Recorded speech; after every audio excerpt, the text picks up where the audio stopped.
बात करते हैं पाकिस्तान ऑटो मार्केट की, जहां पर एक वाज़ेह रुझान अब हमें नजर आ रहा है, जहां खरीदार रिवायती सेडान गाड़ियों से हटकर तेजी से वापस एसयूवीज की तरफ मुंतकिल हो रहे हैं। नई गाड़ियां मार्केट में आ तो रही हैं जिनकी कीमत लॉन्च ने इस रुझान को मजीद तकवीत हम कह सकते हैं दे दी है।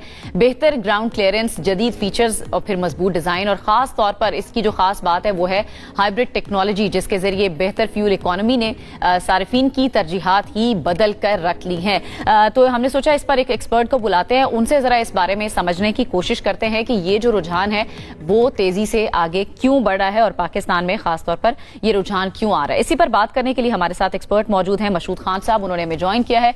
मशहूद साहब, बहुत बहुत शुक्रिया हमें ज्वाइन करने के लिए।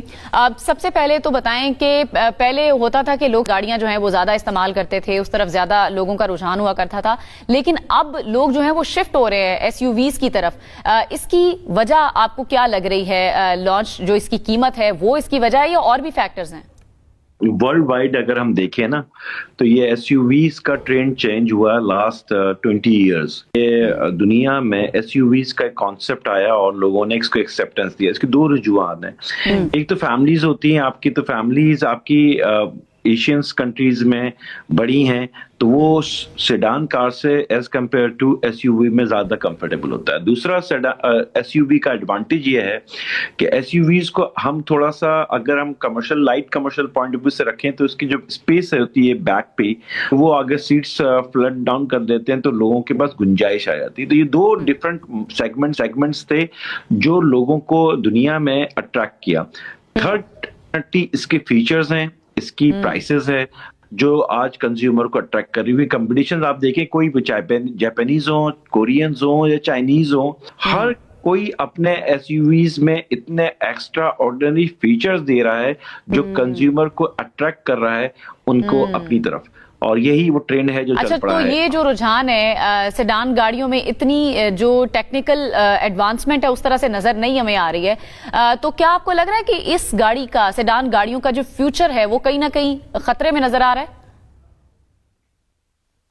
देखिए, मार्केट डिपेंड करती है। एक फैमिलीज का मैंने बताया जिसकी ज़ाहिर है फैमिली थोड़ी मेंबर्स ज्यादा हैं या कमर्शियल यूज करना चाहता है तो वो एसयूवीज की तरफ जा रहे हैं, और वो फीचर्स, उसकी फीचर्स भी हैं तो ज्यादा अट्रैक्ट भी कर रही है। शेप भी बड़ा अच्छा है, डिजाइन भी लोगों को पसंद आ रहा है, ये एक अलग है। मगर जो सेडान कार है ना वो जरा एग्जेक्टिव लुक आता है उसमें, आप उसकी क्राउड, उसका कंज्यूमर आपको डिफरेंट मिलेगा। Sedan is a different class, तो वो जो लोग उसको प्रेफर करते होंगे, जो उसकी कंज्यूमर हैं, वो इसका एक रॉयल कस्टमर है ना, वो रहेंगे हमेशा वो। अच्छा, थोड़ा सा बता दें, जो पॉलिसी बनाई गई है 2030 तक के लिए 30% तक इलेक्ट्रिक गाड़ियां होनी चाहिए, ये पॉलिसी में बताया गया। तो क्या हम ये समझें कि वो लोग जो सेडान गाड़ियां इस्तेमाल कर रहे हैं जो इलेक्ट्रिक नहीं है जाहिर है, तो वो ये तब्दीली कैसे लेकर आएंगे? एक तो ये थोड़ा सा बता दें, और दूसरा ये कि ये तब्दीली इलेक्ट्रिक व्हीकल पॉलिसी के नाफिज होने के बाद खुद ब खुद क्या आ जाएगी?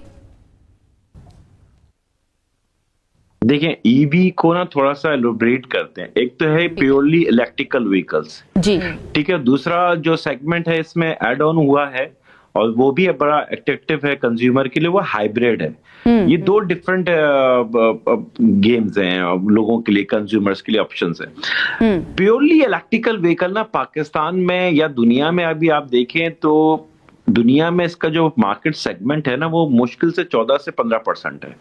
तो ये बहुत बड़ा हिट नहीं किया जहां की डेवलप कंट्रीज हैं, डेवलप्ड एनवायरनमेंट है, इकोनॉमिकल हमसे बहुत बेहतर है।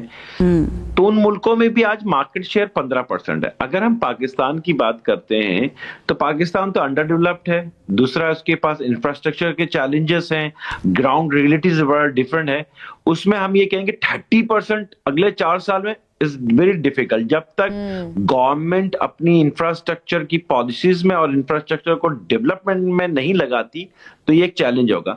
दुनिया में जो ये 15% मैंने कहा कि इलेक्ट्रिकल व्हीकल ने मार्केट शेयर लिया है, तो उसमें सब्सिडी मिली। गवर्नमेंट ने उन लोगों को, उन ओईएम्स को और उन कंज्यूमर को सब्सिडी दी, यानी कि उनको इन्फ्लुएंस किया कि आप ये खरीदेंगे तो आपको ये डिस्काउंट मिलेगा, ये टैक्स इंसेंटिव मिलेगा, ये मिलेगा। पाकिस्तान की जो भी इकोनॉमी है उसमें ये बड़े चैलेंज है। हम इतनी सब्सिडी नहीं दे सकते कि हम आपको प्राइस भी कम करवा दें, आपको टैक्स भी कम कर दें, कंज्यूमर को भी। तो हमारा इंफ्रास्ट्रक्चर डिफरेंट है। हमें जो सब्सिडी अगर देनी चाहिए तो वो मिलेगी इंडस्ट्रियल मैन्युफैक्चरिंग होगी तो आपको ये एडवांटेजेस मिलेगा। तो इलेक्ट्रिकल व्हीकल टफ टारगेट है 30%। आई एम नॉट श्योर कि ये हम इतना 30% तक पहुंच जाएंगे अगले 4 साल में। ठीक है, आपको लग रहा है कि ये जो टारगेट रखा गया है ये थोड़ा सा मुश्किल है, टफ टारगेट है। लेकिन गुज़श्ता साल की हम बात करें तो इलेक्ट्रिक गाड़ियों में 64% इजाफा हुआ है और लोगों ने ज्यादा जो परचेजिंग की है वो इलेक्ट्रिक गाड़ियों की है। तो मशहूद साहब, आपको क्या लगता है इससे ये हम अज्यूम करें कि लोगों का जो ज़हनी रुझान है वो अब बदल गया है और वो फ्यूल गाड़ियों से निकलकर इलेक्ट्रिक या हाइब्रिड गाड़ियों को की तरफ जाना चाहते हैं, उनको चुनना चाहते हैं? नहीं, देखें, एक तो ना पाकिस्तान का मार्केट साइज देख लेते हैं। 4 व्हीलर की अगर हम बात कर रहे हैं तो पाकिस्तान का जो बेस्ट ईयर्स थे ना वो 17-18 था, 21-22 था। इन साल में हमने 2,30,000 से 2,50,000 तक का मार्केट शेयर हासिल किया था पाकिस्तान में। तमाम 4 व्हीलर्स की मैं बात कर रहा हूँ, प्रोडक्शन की और सेल की। आज हम अभी मुवाजना कर रहे हैं 2025 और 26 जो चल रहा है साल। इस साल में हम कहते हैं कि लास्ट 6 मंथ में हमने बड़ा कम बैक किया है, डेफिनेटली किया है। मगर आप ये देख रहे हैं, आप 2023 और 24 से 25 से ये 2 साल जिसमें आपकी इंडस्ट्री स्लो स्टेप अपवर्ड्स हुई है। तो इसमें मुवाजना करना है तो हम 31, 140, 1,50,000 तक गाड़ी पहुंच पाएंगे। तो ये मुवाजना जरूर है कि पिछले साल से बहुत बेहतर है, ये अल्लाह का शुक्र अदा करना चाहिए, इसमें कोई शक नहीं है। मगर अभी आपका बेंचमार्क नहीं है। बेंचमार्क तो आपका ये है कि आप 2.25 लाख से जब गाड़ियां ज्यादा बनाने या सेल करने लगेंगे तो वो आप बेंचमार्क को क्रॉस करेंगे। तो अभी भी हम अपने बेंचमार्क से नीचे हैं, मगर हम अल्लाह का शुक्र अदा करते हैं कि हमने 2023-24 और 24-25 से ये 25 और 26 का साल चल रहा है, ये बेहतर है। तो ये बेहतरीन साल है, अल्लाह ताला इसमें और दे कि हम अपने बेंच। बिल्कुल सही है जी, यानी जो गोल्स और जो टारगेट्स हमने सेट किए हैं उस बेंचमार्क से अभी हम नीचे हैं, लेकिन इंशाल्लाह फ्यूचर में जिस तरह हमारी रफ्तार है और जो हम आगे की तरफ जा रहे हैं, इंशाल्लाह फ्यूचर में भी यही जो है वो होगा। मशहूद खान साहब हमारे साथ मौजूद थे। बहुत बहुत शुक्रिया मशहूद साहब, आपने हमें ज्वाइन किया।